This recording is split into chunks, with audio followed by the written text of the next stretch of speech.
So what does it mean when I say James Taylor is an inspiration of mine? Or if I say that about Mark Cohn or Dan Fogelberg? Part of what that means to me is their music impacted me. It changed how I listen to music, or it changed how I write music. But more than that, I grew up listening to the radio. And that means, of course, my first exposure to James Taylor would have been songs of his that were radio friendly. Not necessarily works on his albums that I wouldn't have heard on the radio. But as I got older and I began to buy their albums, I would discover songs that were not necessarily radio friendly songs, but they were songs that were even better, if you will. Frequently that would happen. By the time I had James Taylor's greatest hits albums, there were even songs on there that were not necessarily radio played songs when I was growing up, but they became staples of my life. And then they got associated with memories of mine. Now, it doesn't mean my songs necessarily always mimic James Taylor. I try to be myself when I'm writing songs, but you can't help but be impacted by a great songwriter like that. But then as the years go by, I find these strange disappointments. Like one of my favorite songs by James Taylor, of course I love the classics. In my mind, Carolina, in my mind, is one of my favorites. But oddly enough, it's an obscure song on the side that is some of my favorites.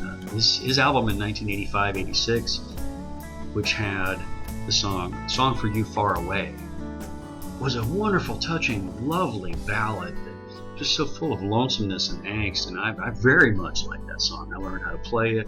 I enjoy that song.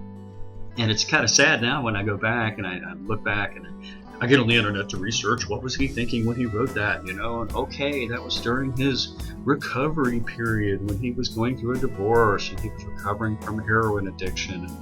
And I learned about the trip to Rio de Janeiro and how that impacted his production of that album and all that. On the one hand, that's fascinating.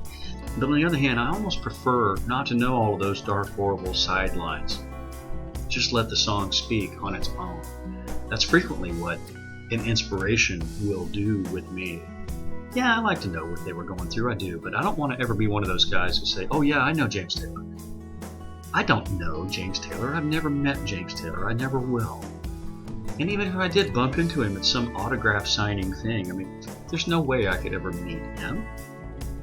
But his music, I can know a small slice of him based on the songs he's written.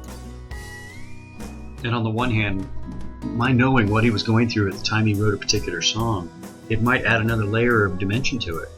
But then again, it could just as easily kill what was a very personal experience for me. That as a songwriter, I'd rather have a song speak to someone in their own way than have it carry the baggage that I took to writing it.